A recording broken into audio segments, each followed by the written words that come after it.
ಭ್ರೂಣ ಪತ್ತೆ ಹಾಗೂ ಹತ್ಯೆ ಎಂಬ ಕಾನೂನು ಬಾಹಿರ ಕೃತ್ಯಕ್ಕೆ ಮೈಸೂರಿನಲ್ಲೊಂದು ಗ್ಯಾಂಗ್ ಬಲೆಯೊಟ್ಟಿದೆ. ಆರೋಗ್ಯ ಇಲಾಖೆ ಅಧಿಕಾರಿಗಳು ಮೆಲ್ಲಹಳ್ಳಿ ಸಮೀಪದ ಹುನಗನಹಳ್ಳಿ ಗ್ರಾಮದಲ್ಲಿರುವ ಐಷಾರಾಮಿ ಬಂಗಲೆಯಲ್ಲಿ ದಾಳಿ ನಡೆಸಿ ಓರ್ವ ಮಹಿಳೆ ಸೇರಿ 5ರನ್ನು ವಶಕ್ಕೆ ಪಡೆದಿದ್ದಾರೆ. ಈ ಬಂಗಲೆಯಲ್ಲೇ ಗರ್ಭಿಣಿಯರ ಭ್ರೂಣ ಲಿಂಗ ಪತ್ತೆ ಮಾಡಿ ಹೆಣ್ಣು ಭ್ರೂಣ ಎಂದು ತಿಳಿದ್ರೆ ಹತ್ಯೆ ಮಾಡಲಾಗ್ತಿತ್ತು. ಪ್ರತಿ ಪತ್ತೆಗೆ 25,000 ರೂಪಾಯಿ, ಭ್ರೂಣ ಹತ್ಯೆಗೆ 30,000 ರೂಪಾಯಿ ವಸೂಲಿ ಮಾಡಲಾಗುತ್ತಿತ್ತು. ಸ್ಥಳದಲ್ಲಿ ಲಕ್ಷಾಂತರ ರೂಪಾಯಿ ನಗದು, ಡೈರಿ, ಔಷಧಿಗಳು ಹಾಗೂ ಕಿಟ್ಗಳು ಪತ್ತೆಯಾಗಿವೆ. ಆರೋಗ್ಯ ಇಲಾಖೆಯ ವಿವೇಕ್ ದೊರೈ ನೇತೃತ್ವದ ತಂಡ ವರುಣ ಪೊಲೀಸರ ಸಹಕಾರದೊಂದಿಗೆ ಕಾರ್ಯಾಚರಣೆ ನಡೆಸಿದೆ. ಬಂಧಿತರಲ್ಲಿ ನರ್ಸ್ ಮಹಿಳೆಯೊಬ್ಬಳು ಇದ್ದಾರೆ. ಹಣದಾಸೆಯಿಂದ ಮಾನವೀಯ ಮೌಲ್ಯ ಮರೆತು ಈ ಪಾಪದ ಕೃತ್ಯ ಕೈಗೊಂಡಿರೋದು ಮೈಸೂರಿನ ಸಾಂಸ್ಕೃತಿಕ ಚರಿತ್ರೆಗೆ ಕಳಂಕ ತಂದಿದೆ.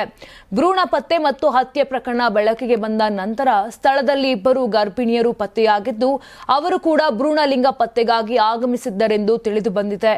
ಅವರಲ್ಲಿ ಓರ್ವ ಮಹಿಳೆಗೆ ಈಗಾಗಲೇ 2 ಹೆಣ್ಣು ಮಕ್ಕಳು ಇದ್ದು, ಈ ಬಾರಿ ಯಾವ ಮಗು ಎಂದು ತಿಳಿದುಕೊಳ್ಳಲು ಬಂದಿದ್ದರು ಎನ್ನಲಾಗಿದೆ.